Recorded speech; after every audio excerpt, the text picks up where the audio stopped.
दिव्यांग नागरिकों के कल्याण के लिए राज्य सरकार पूरी तरह प्रतिबद्ध है। स्थानीय स्वराज संस्थाओं के कुल निधि का 5% दिव्यांगों पर खर्च करने की मुहिम शासन ने शुरू की है। जिले में निधि के नियोजित उपयोग पर काम चल रहा है और जिला स्तर पर दिव्यांगों के लिए नई योजनाएं लागू की जाएंगी, ऐसा पालक मंत्री डॉक्टर पंकज भोयर ने कहा है। जिला परिषद के सिंधुताई सपकाळ सभागृह में समाज कल्याण विभाग की ओर से अस्थि दिव्यांग लाभार्थियों को स्कूटी वितरण हेतु लॉटरी निकाली गई। कार्यक्रम में बड़ी संख्या में दिव्यांग नागरिक व अधिकारी उपस्थित रहे। मनपूर्वक स्वागत करतो आणि नवीन वर्षाच्या शुभेच्छा देखील आपल्याला देतो।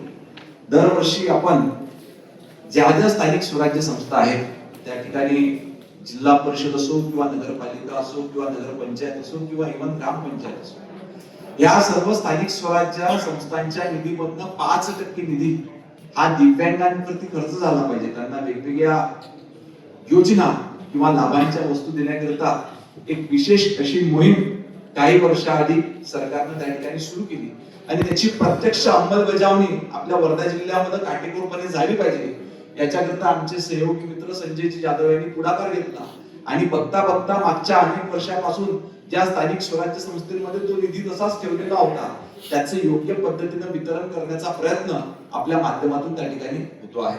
आज मला सांगताना आनंद होतोय की मागे आपण निरामय वर्धा अभियान जेव्हा घेतलं होतं त्यावेळेस जिल्हा परिषदेने जवळजवळ त्यांच्या 36 लाख रुपयाची तरतूद होती, ती वाढवून 43 लाख पर्यंत तरतूद त्या ठिकाणी केलं आणि जिल्ह्यातल्या दिव्यांग विद्यार्थ्यांच्या 5वी ते 10वी वर्गामध्ये आहेत त्यांना त्यांच्या भविष्याकरिता एक 25,000 रुपयाची रक्कम किसान विकास पत्राच्या माध्यमातून त्या ठिकाणी दिले आणि त्याचा फायदा जिल्ह्यातल्या 92 विद्यार्थ्यांनी त्या ठिकाणी झालेला होता।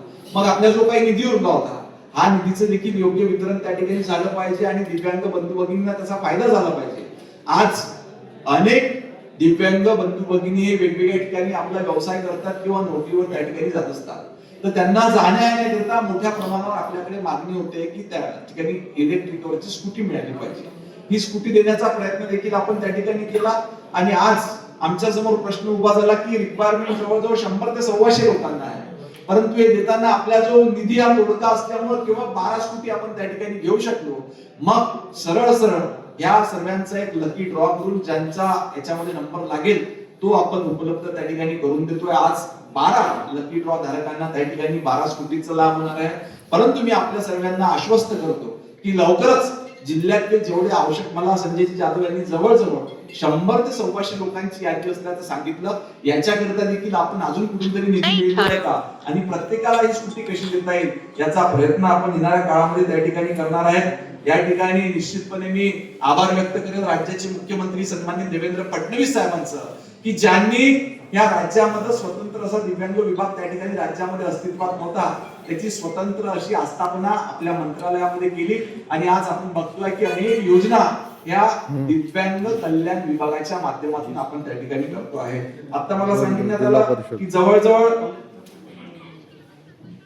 दिव्यांग वर आणि दिव्यांग वधू हे विवाह योजनेकरिता 2.5 लाखाचं अनुदान त्या ठिकाणी माननीय मुख्यमंत्री महोदयांनी जाहीर केलेलं आहे। दिव्यांग अपंग विवाह योजनेकरिता 1.5 लाख रुपयाचं अनुदान त्या ठिकाणी जाहीर करण्यात आलेलं आहे। त्याच्यामुळे आपल्यातला असलेला दिव्यांग बंधू असो किंवा आपली भगिनी असो ही मुख्य प्रवाहामध्ये आणण्याकरिता त्याच्याकरिता लागणाऱ्या जे सहाय्यक अनुदान आहे किंवा योजना आहे ते आणण्याचा प्रयत्न त्या ठिकाणी केंद्र सरकार आणि राज्य सरकारच्या पुढाकारात होतो आहे।